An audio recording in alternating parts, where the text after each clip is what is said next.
Olha, eu queria falar sobre a gnose, porque Então a gnose... Vamos para a gnose, então. Pois é, a gnose, ela tá... De tudo que nós discutimos aqui, tem tudo a ver com a gnose, né? Por quê? A gnose é a eterna sedução do ser humano para explicar as coisas, os mistérios de Deus. Então, sobretudo o mistério de sofrimento. Então, a gnose é aquele predisposição do ser humano a entender por que esse mundo, por que nós estamos nesse mundo e por que esse mundo nos parece tão hostil. Simplesmente isso. Só tem duas formas de você entender isso, não é? Digamos assim, duas formas religiosas de você entender isso. Ou você tem a concepção católica do pecado original, nós somos seres caídos, nós não deveríamos estar aqui, estamos por nossa própria responsabilidade, e não tem jeito de sair daqui, senão pela graça de Deus, pelos sacramentos da igreja. Ou nós temos a outra noção, que é uma noção de vários aromas, de vários gostos, mas é uma noção gnóstica. Ou seja, tem alguém que nos colocou aqui que é mau. Certo?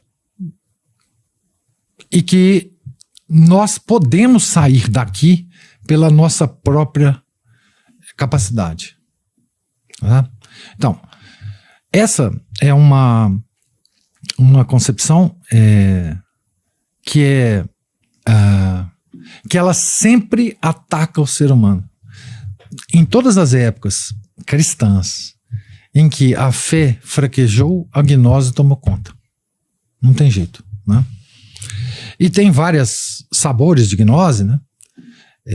Por exemplo, agora que nós estamos vivendo uma era de wokeismo, né? O woke, a filosofia woke está por aí, para todo quanto é lugar. Outro dia saiu um artigo de um filósofo americano chamado Edward Feser, que ele compara toda a doutrina do catarismo com a doutrina woke. É impressionante. Impressionante a similaridade das coisas. Ele falou, olha, ele escreveu esse artigo? Um artigo longo. Eu posso te mandar o link depois. Gostaria de ver. Então, assim, é a velha gnose retornando. Nós não podemos chamar os wokes de hereges hoje, porque eles nem católicos são. Então, assim, não são hereges. São pagãos que abraçaram uma doutrina herética que veio do cristianismo, né? Mas, enfim, essa sedução da gnose, ela é permanente. E nós todos, falo isso sempre para quem está me ouvindo, nós todos devemos ter um grande cuidado para nós mesmos não cairmos em gnosticismos por aí, pela vida, né? Falo sempre que a gente acorda um pouco gnóstico e tem que dormir pelo menos católico, né? Ao longo do dia a gente vai rezando e vai pelo menos. Porque é muito fácil a gente cair, porque é sedutor demais, Marcelo. Assim, a gnose é muito sedutora. Seja ela embalada de ideologias políticas, seja ela embalada de ideologias políticas, científicas, seja embalada de novidades religiosas. Ela tem várias formas de aparecer na sua vida. E você tem que estar pronto para identificar. Eu lembro uma vez, o professor Orlando ainda era vivo, nós aprendemos isso com ele, né? Sobre gnose. E o pessoal falava que o professor Orlando via gnose em tudo. Mas é porque ela está em tudo. O problema não era do professor Orlando. O problema não era do professor. Ela está em tudo. Você vê, o Eduardo Feser, ele percebeu claramente. Ele escreveu um livro excelente, me deu um branco o nome dele. Bom, depois se eu lembrar, eu ponho no link na descrição. Quem escreveu um livro sobre o quê? O Eduardo Feser mesmo? Ele escreveu um livro sobre tomismo. Ele é tomista. Então, mas ele tem um mais famoso. Bom, depois eu ponho lá. Vou continuar. Então, assim, ele... Enfim, essa tentação permanente da gnose é a tentação da salvação pelo conhecimento. nós podemos nos elevar acima da natureza humana através do conhecimento. É a grande ideologia do transhumanismo.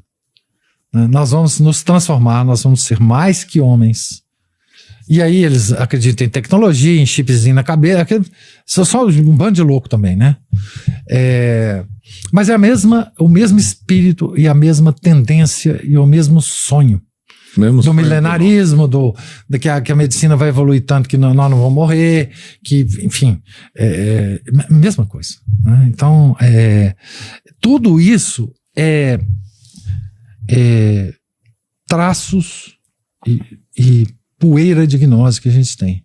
Sem esquecer que tem um livro que o professor Holanda até citava, um livro de um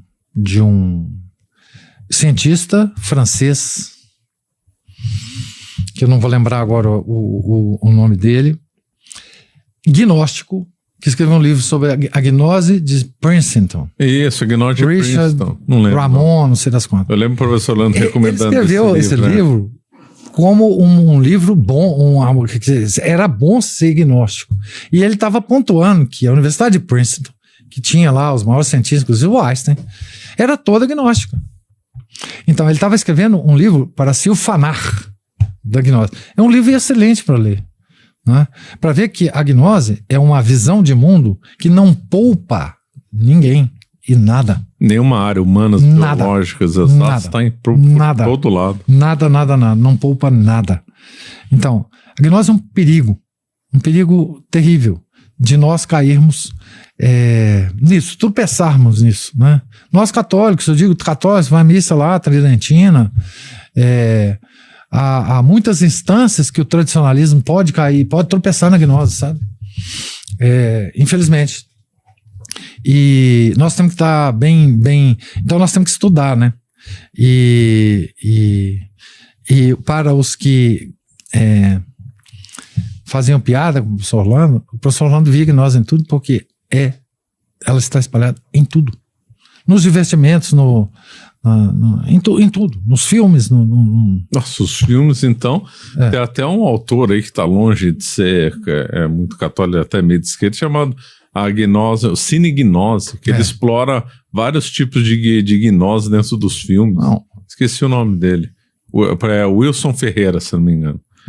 Então, eles falam que a gnose está totalmente espalhada em Hollywood, um atrás do outro. Matrix e outros. Matrix é o mais óbvio. O Matrix mas Star Wars também tá cheio de símbolo gnóstico.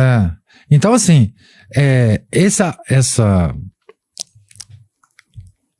tentação permanente do ser humano, ela precisa ser estudada para que a gente possa nos prevenir disso. As pessoas têm que saber o que é.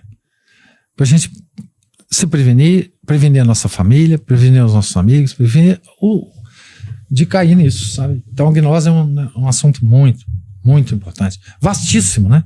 A biografia sobre gnose.